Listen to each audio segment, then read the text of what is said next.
I'm from University of Sussex, a pre-92 institution. We've just got a new Vice-Chancellor who started with us, and he's been not as politic as perhaps he should be. He's speaking quite openly and honestly about the current situation threatening higher education in the UK. And specifically, some of the issues that are going on he views as an existential threat to the existence of the university itself. And I think it's impossible to introduce or talk about the higher education bill without mentioning the context. And the context which you can't escape at the moment is the decision of the referendum in June for a slim majority of the public, it was, to leave the European Union.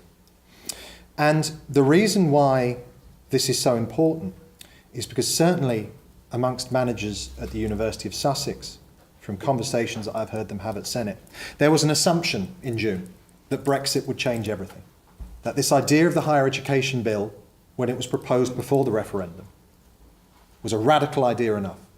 But the threat of Brexit to universities would mean that it would have to be shelved, because the threat of Brexit plus the HE bill would be so great to higher education in the UK, so as to lead to the closure and shutting down of some universities.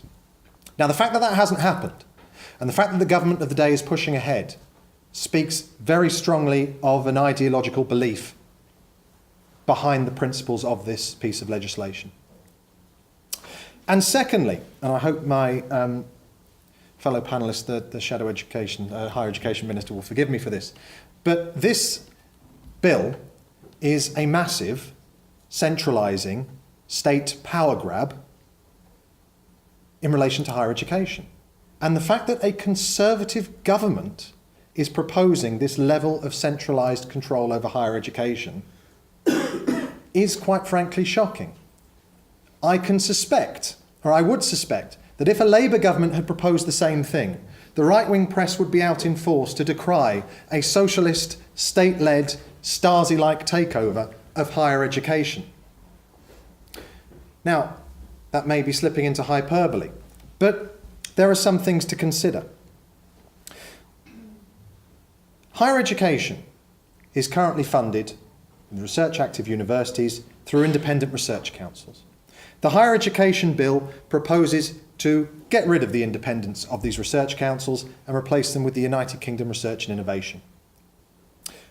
That body will be run by a chief executive, and the Secretary of State gets to direct, without parliamentary approval, future directions for research funding. In other words, the government minister can choose which areas will be funded. Now that's bad enough, but considering the state of higher education and the bureaucratic nature and the managerialised nature of many of HE staff work under, a lot of us have research funding targets, a lot of us have grant proposal targets, income targets, research output targets, and if government get to dictate which areas of research will be funded, that really is a very, very strong push factor that will lead many academics to give up the areas of research they're interested in, if they're still allowed to do it, and research in the areas that government mandate. In a similar way, as Israel France once said, both the rich and the poor are free to sleep under the bridges of Paris at night. It's no real academic freedom if you're all being encouraged to meet grant targets and the funding is only available for certain areas, which will benefit the UK's economy. In addition, I find it strange, given that we have ministers in charge for exiting the European Union or whatever other crazy job titles they're given, and international trade ministers who are so emphatically in favour of free trade and competition, that can sit by whilst a massively centralised process for higher education is pushed through Parliament.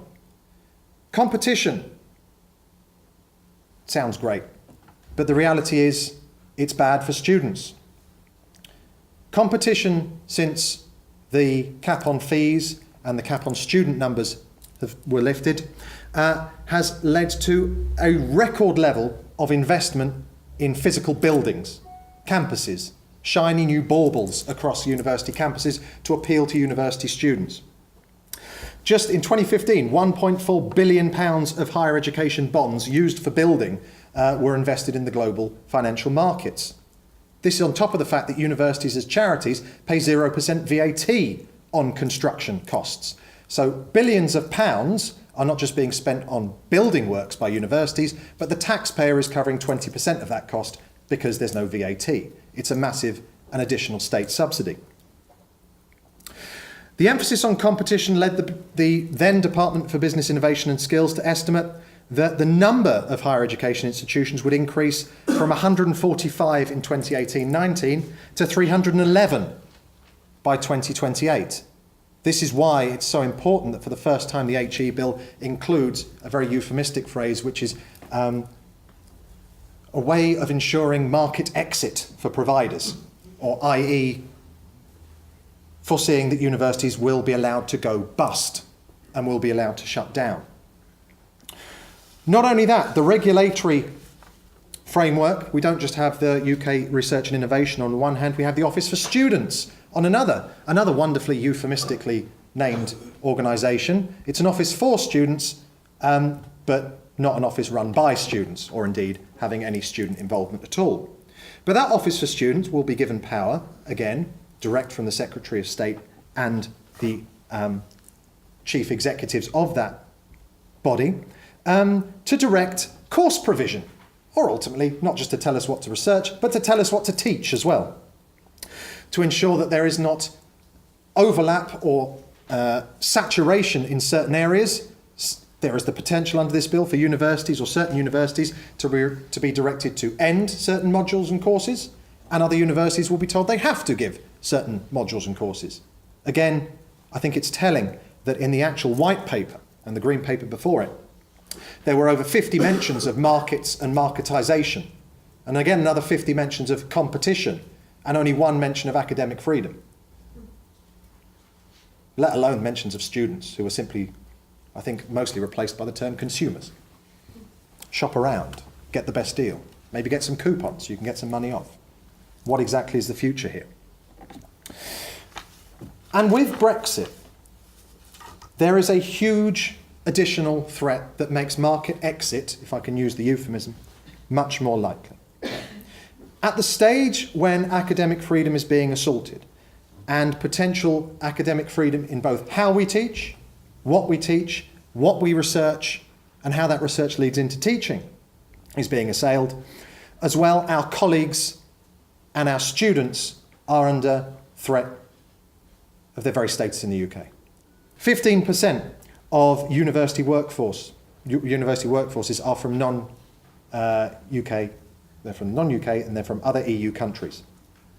That amount is 22% at the University of Sussex. There are 125,000 European Union students in the UK, 5% of the total. What's more, 23% of all our teaching income comes from non-EU tuition fees, at a time when the government seems hell-bent on including non-EU students, international students, in the official migration figures.